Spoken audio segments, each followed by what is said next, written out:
اس بات کی ہے کہ اس تاریخ کا مطالعہ کیا جائے اور اسی کے مطابق معلومات حاصل کرنے کی کوشش کی جائے۔ جیسا کہ معلوم ہوا کہ ہندوستان کو طویل جد و جہد کے بعد آزادی کی نعمت حاصل ہوئی ہے، جس کے لیے ہمارے اسلاف اور اکابر علماء نے بہت زیادہ قربانیاں دی ہیں۔ مؤرخین لکھتے ہیں کہ جب انگریزوں نے ہندوستان پہ اپنا قبضہ جمایا اور بہت زیادہ دنوں تک حکومت ملک ہندوستان پہ کر لی، تو ہندوستان کے لوگوں کو بعد میں چل کر احساس ہوا کہ انگریزوں نے ہمارے ملک پر قبضہ کیا ہے، ہمارے چیزوں کو لوٹا ہے، ضرورت ہے کہ ہندوستان کو انگریزوں کی حکومت سے آزاد کرایا جائے۔ سب سے پہلی جنگ جو انگریزوں سے لڑی گئی ہے 1754 میں، کتنے میں؟ 1754 میں سراج الدولہ کے نانا علی وردی خان نے یہ جنگ لڑی تھی۔ ان کو شکست ہوئی اور 1757 میں انگریز کی فوج نے مرشد آباد میں اسے شہید کیا تھا۔ ایک طویل جنگیں ہوئی تھی جس کو تاریخ کے صفحات میں پلاسی کے جنگ سے جانا گیا ہے۔ 1782 میں ٹیپو سلطان رحمۃ اللہ علیہ حکمراں ہوئے اور 1783 میں انگریزوں سے ٹیپو سلطان رحمۃ اللہ علیہ کی پہلی جنگ ہوئی۔ مورخین نے لکھا ہے کہ انہوں نے 4 جنگیں لڑی ہیں انگریزوں سے۔ پہلی جنگ میں انگریزوں نے شکست کھائی، اسے غصہ آیا اور پھر انتقام لینے کے لیے 1792 1783 سے 1792 تک جنگ لڑی گئی ہے۔ کوئی 1-2 دن یا 1 سال 2 سال کا معاملہ نہیں ہے۔ بعض افسران اور اپنے لوگوں کی سازشوں اور غداری کی بنیاد پر ٹیپو سلطان شہید کیے گئے تھے، اور ان کا ایک مقولہ جو ابھی مولانا خالد صاحب دامت برکاتہم نے آپ لوگوں کو سنایا ہے، وہ تمام بچوں کو وہ مقولہ یاد رہنا چاہیے۔ ان کا مقولہ تھا،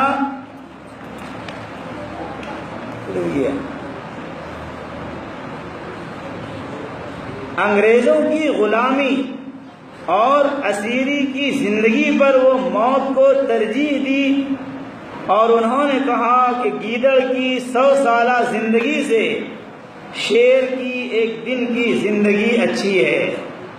انہوں نے سمجھوتا نہیں کیا تھا۔ انگریزوں نے حملہ کیا، مقابلہ ہوا، شکست ہوئی اور بہت سارے لوگوں کو قید کر لیا گیا، اور پھر ایک بڑی تاوان دے کر کے اسے حاصل کیا گیا۔ لیکن ٹیپو سلطان نے اس وقت کے راجاؤں اور مہاراجاؤں کو تیار کیا اور انگریزوں سے جنگ پر آمادہ کی کوشش کی، اور اس مقصد کے لیے باہر ملکوں سے بھی ٹیپو سلطان شہید رحمۃ اللہ علیہ نے رابطہ قائم کیا تھا۔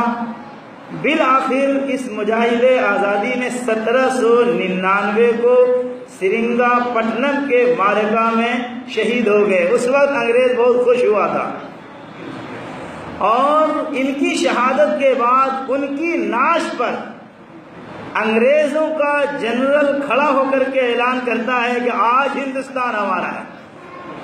اس کا مطلب یہ ہے کہ ٹیپو سلطان شہید رحمۃ اللہ علیہ کی موجودگی میں انگریز، ان کی فوج، ان کے افسران خائف رہا کرتے تھے، ڈرا کرتے تھے، اتنی ہمت نہیں ہوتی تھی کہ ان حضرات سے مقابلہ کرے. لیکن جب ان کی شہادت ہوئی اور یہ شہید کر دیے گئے، ان کی ہمت میں اضافہ ہوا، اور برملا اس وقت انہوں نے ان کی ناش پر کھڑے ہو کر کے اعلان کیا تھا کہ ہندوستان ہمارا ہے. ٹیپو سلطان اور دیگر ہزاروں کے شہادت کے بعد انگریزی اور برطانوی لوگوں کے اثرات ہندوستان میں بڑھتے چلے گئے، اور اس وقت تاریخ میں لکھا ہے کہ بہت سارے مدرسے تھے جس کو انہوں نے تباہ و برباد کیا تھا. تب کہیں جا کر کے حضرت شاہ ولی اللہ محدث دہلوی رحمۃ اللہ علیہ جب پیدا ہوئے تو اس وقت مجدد الفسانی رحمۃ اللہ علیہ بھی تھے. دونوں میں فرق تھا کہ جس وقت ہندوستان میں مسلمانوں کی حکومت عروج پر تھی، لیکن غیر مسلموں کے ساتھ اختلاف کی بنیاد پر مسلمانوں کے مسائل، ان کے ماحول خطرے میں گھر گئے.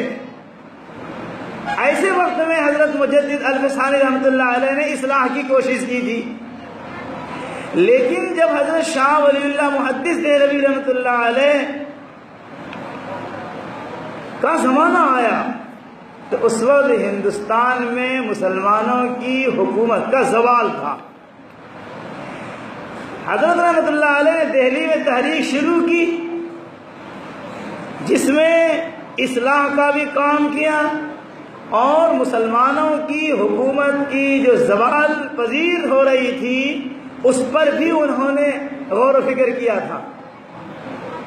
انہوں نے ایک چیز پیش کی تھی، فق و کل نظام کا معاملہ، لیکن بہرحال وقت پورا ہوا اور وہ بھی اللہ کے پیارے ہو گئے. اب ان کے بعد ان کے صاحبزادے حضرت شاہ عبدالعزیز محدث دہلوی رحمۃ اللہ علیہ کی تحریک شروع ہوئی. حضرت شاہ عبدالعزیز محدث دہلوی رحمۃ اللہ علیہ کو بھی انگریز سے بڑی نفرت تھی. 1803 1754 میں شروع ہوئی یہ جنگ، اور 1803 میں حضرت شاہ عبدالعزیز محدث دہلوی رحمۃ اللہ علیہ نے فتویٰ دیا تھا اور یہ کہا تھا یہ ملک ہندوستان غلام ہو چکا ہے. انہوں نے لوگوں کو تیار کیا، سید احمد شہید رحمۃ اللہ علیہ کو قائد بنایا، اور یہ لوگ جنگ لڑتے رہے. 1831 میں سید احمد شہید رحمۃ اللہ علیہ اپنے رفقا کے ساتھ بالا کوٹ میں شہید کر دیے گئے. اس کے بعد مولانا نصیر الدین دہلوی رحمۃ اللہ علیہ نے قیادت سنبھالی. پھر 1840 میں جب ان کی وفات ہوئی تو مولانا ولایت علی عظیم آبادی، لوگ ان کا تذکرہ نہیں کرتے ہیں، لوگ سمجھتے ہیں کہ بہار کے لوگوں نے قربانیاں نہیں دی ہیں.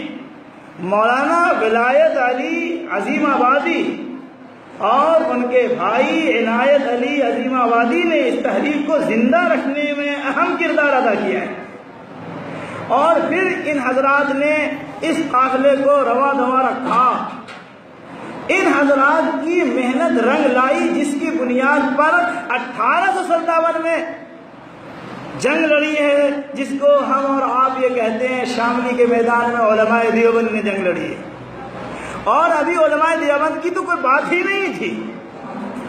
اس وقت تو دیوبند میں دارالعلوم دیوبند کی بنیاد بھی نہیں پڑی تھی. 1857 میں علماء کی ایک جماعت تیار ہوئی، جس میں بلا شبہ حضرت حاجی امداد اللہ مہاجر مکی، حضرت مولانا قاسم دانوتوی، مولانا رشید احمد گنگوہی رحمۃ اللہ علیہ شریک تھے. لیکن اس کی قیادت مولانا احمد اللہ شاہ مدراسی کر رہے ہیں. اس وقت مولانا رحمۃ اللہ علیہ بھی تھے. فضل حق خیرآبادی رحمۃ اللہ علیہ نے ایک فتویٰ مرتب کیا اور ان تمام علماء کرام کے دستخط لیے. یہ فتویٰ کا تیار کرنا تھا کہ انگریزوں نے مولانا فضل حق حیدر آبادی کو گرفتار کر لیا اور جزیرہ انڈمان میں بھیج دیا، جس کے بارے میں جعفر تھانیسری رحمۃ اللہ علیہ لکھتے ہیں کہ ہمارے ہاتھ میں ہتھکڑیاں ہیں، پاؤں میں بیڑیاں ہیں، اور ہمارے آنکھ سے آنسو جاری ہے اور پاؤں سے خون بہہ رہا ہے۔ ہم لوگوں کے لیے کوٹھریاں تیار کی گئی جس کے اندر نوکیلے نشان رکھے گئے کہ نہ ہم ٹیک لگا سکتے ہیں نہ ہم بیٹھ سکتے ہیں۔ اس طرح انگریزوں نے اس کو تکلیف دی۔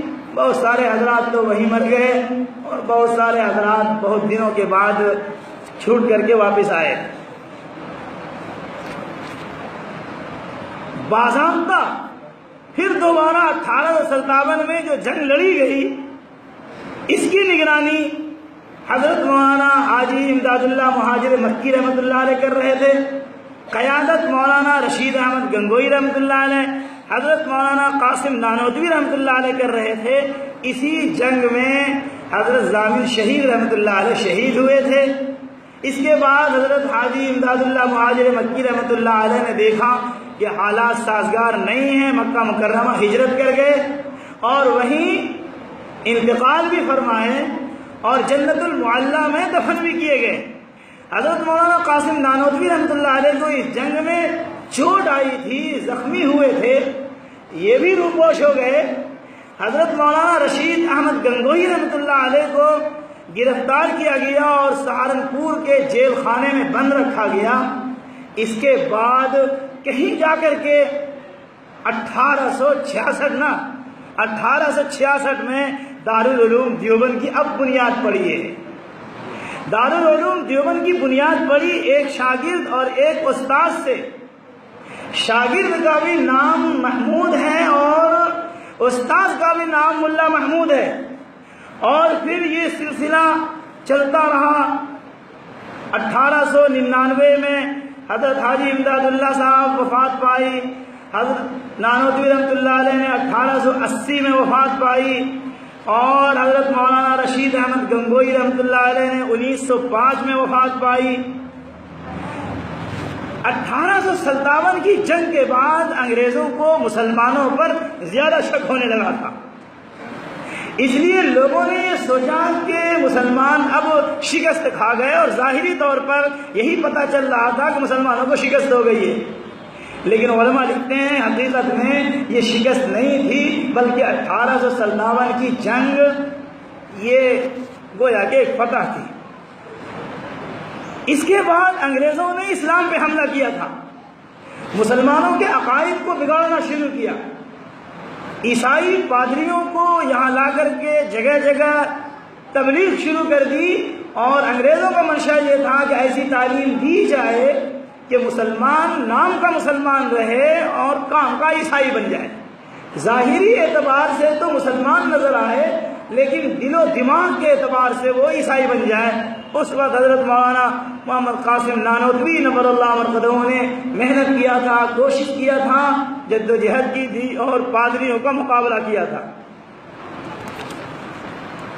حضرت حاجی امداد اللہ مہاجر مکی رحمۃ اللہ علیہ کو کسی نے مکہ مکرمہ میں کہا کہ دیوبند میں ایک مدرسے کی بنیاد پڑی ہے، تو حضرت نے جواب دیا تھا کہ یوں ہی نہیں پڑی ہے، دارالعلوم دیوبند کی بنیاد یوں ہی نہیں پڑی ہے، کتنے سجدے کیے گئے اللہ کے دربار میں، اور اللہ سے مانگا گیا اسلام کی حفاظت کا کوئی ذریعہ پیدا فرما دیجئے، تب کہیں جا کر کے دارالعلوم دیوبند کی بنیاد پڑی ہے۔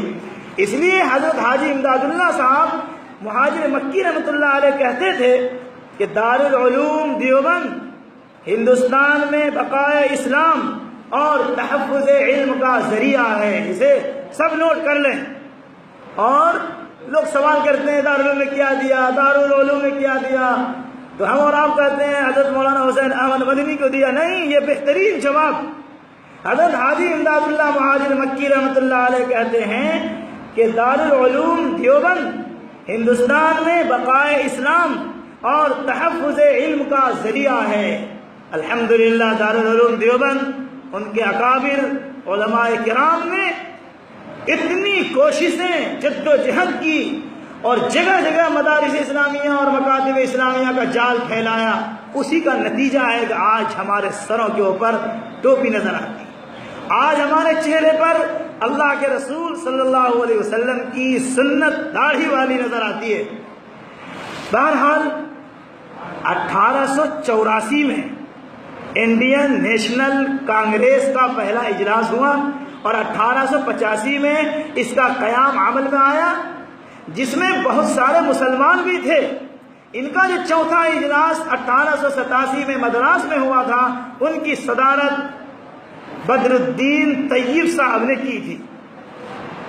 اب اس کے بعد 1912 میں اب پھر لوٹ کر کے آئیے دارالعلوم دیوبند کی جانب، ایک شاگرد جسے لوگ محمود الحسن کے نام سے جانتے ہیں، 1866 میں دارالعلوم کی بنیاد پڑی۔ حضرت نے وہاں شاگردی کا حق ادا کیا اور پھر دارالعلوم میں مدرس بھی بنے، صدر مدرس بھی بنے، اور 1912 میں 1866 اور 1912 میں حضرت شیخ الہند رحمۃ اللہ علیہ نے پھر کوشش کی ہندوستان کو آزاد کرانے کے لیے۔ لمبی تاریخ ہے، دارالعلوم دیوبند کے اندر ایک شور برپا ہے، یہ کیا کرنے لگے ہیں، چونکہ یہ صدر مدرس، کسی کو بولنے کی ہمت نہیں۔ حضرت مولانا شیخ الہند رحمۃ اللہ علیہ نے، کیا نام ان کا، ان کو ساتھ لیا تھا، مولانا عبید اللہ سندھی رحمۃ اللہ علیہ کو ساتھ لیا۔ ان کی وجہ سے دارالعلوم میں خلفشار ہوا، پھر ان کو دارالعلوم سے نکال بھی دیا۔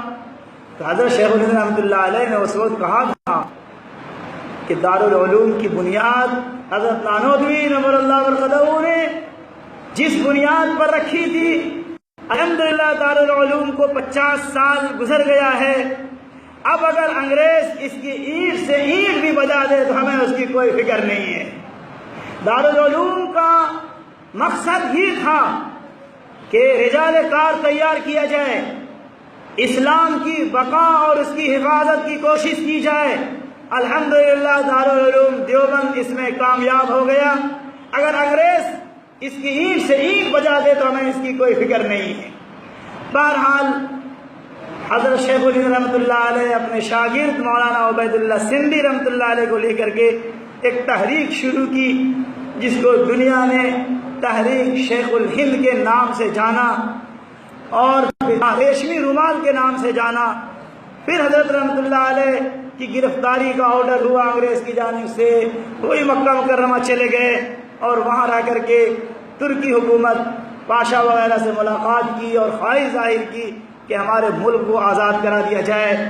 شریف مکہ نے ترکی حکومت کا تختہ پلٹ دیا، جس کی بنیاد پر حضرت شیخ الہند رحمۃ اللہ علیہ کو قید کر لیا گیا اور مالٹا کے جیل میں بھیج دیا۔ حضرت شیخ الاسلام مولانا حسین احمد مدنی نور اللہ مرقدہ مدینہ منورہ میں مسجد نبوی میں حدیث کا درس دیا کرتے تھے، اور تقریباً 18 سال تک انہوں نے حدیث کا درس مدینہ منورہ میں مسجد نبوی میں دیا ہے۔ لیکن جب انہوں نے دیکھا کہ ہمارے استاد محترم حضرت شیخ الہند رحمۃ اللہ علیہ کو انگریزوں نے گرفتار کر لیا ہے، تو انہوں نے بھی اپنی پیشی کی اور یہ کہا کہ جب ہمارے استاذ کو تو نے قید کیا ہے، ان کے ساتھ مجھے بھی گرفتار کیا جائے تاکہ استاد محترم کی خدمت جیل خانے میں کی جا سکے۔ وہی حضرت رحمۃ اللہ علیہ کے بارے میں ایک واقعہ لکھا ہے کہ حضرت شیخ الہند رحمۃ اللہ علیہ نے کہا کہ آج تک تراویح کی نماز فوت نہیں ہوئی، اب کیا ہوگا کہ تراویح کی نماز کیسے پڑھی جائے گی؟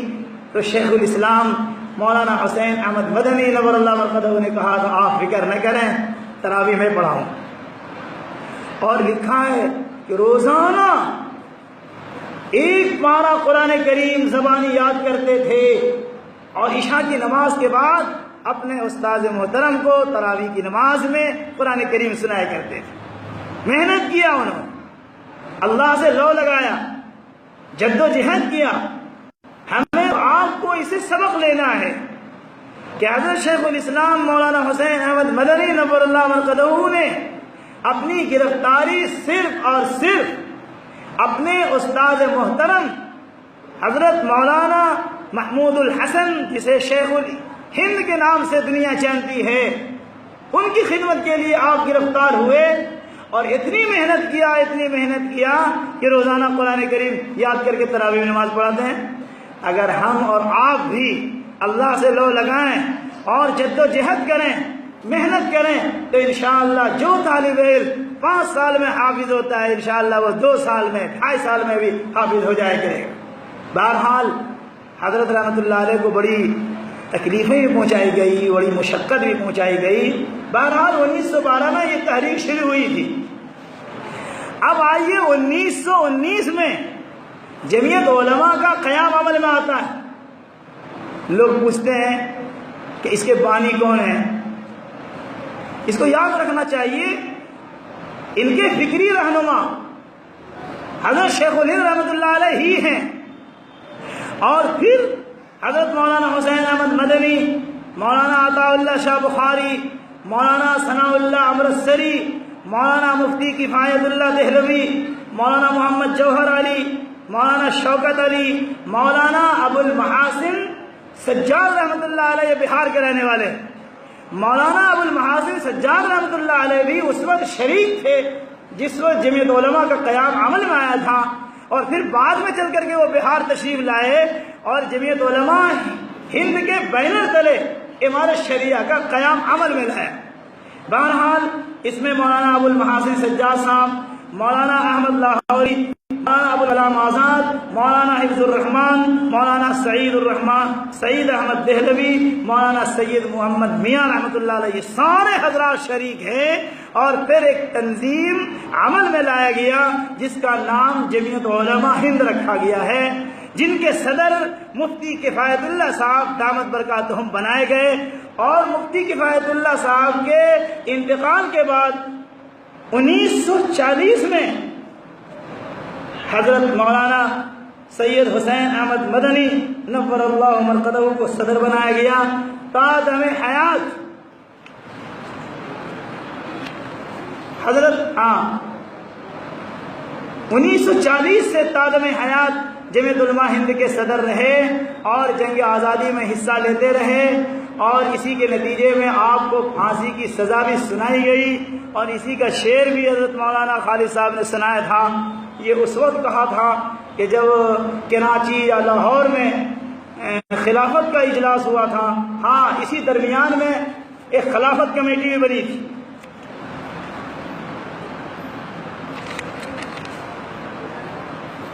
مسلم ہندو اتحاد کی غرض سے تحریک خلافت وجود میں آئی۔ اس کے بانی مولانا محمد علی جوہر رحمۃ اللہ علیہ تھے۔ اسی تحریک خلافت کا اجلاس تھا کراچی یا لاہور میں، وہاں حضرت مولانا شیخ الاسلام حسین احمد مدنی نور اللہ مرقدہ کو تقریر کرنی تھی، اور انگریزوں نے وارنٹ جاری کیا تھا کہ حسین احمد مدنی کو جہاں دیکھو گولی سے اڑا دو۔ اب لوگوں میں مایوسی ہوئی کہ حضرت تو اب اس اجلاس میں تشریف نہیں لا سکیں گے۔ حضرت رحمۃ اللہ علیہ نے اپنے سر پہ کفن باندھ کر کے اس اجلاس میں تشریف لائے تھے۔ اس وقت انہوں نے وہ شعر پڑھا تھا جو شعر ابھی آپ کو مولانا خالد صاحب نے سنایا۔ کیا سنایا شعر؟ کھلونا سمجھ کے نہ برباد کرنا، ہم بھی کسی کے بنائے ہوئے ہیں۔ بہرحال اتنا لمبا عرصہ گزرنے کے بعد کہیں چل کر کے 1947 میں 15 اگست کو یہ ہندوستان آزاد ہوا ہے۔ ہم عزیز طلبہ سے یہ کہیں گے کہ صرف ایک نہیں، شروع سے تاریخ اٹھائی جائے معلومات حاصل کرنے کی غرض سے کہ ہندوستان پہ مسلمانوں نے کب سے حکومت کی، کتنے دنوں تک کس نے کی، کب انگریز آیا،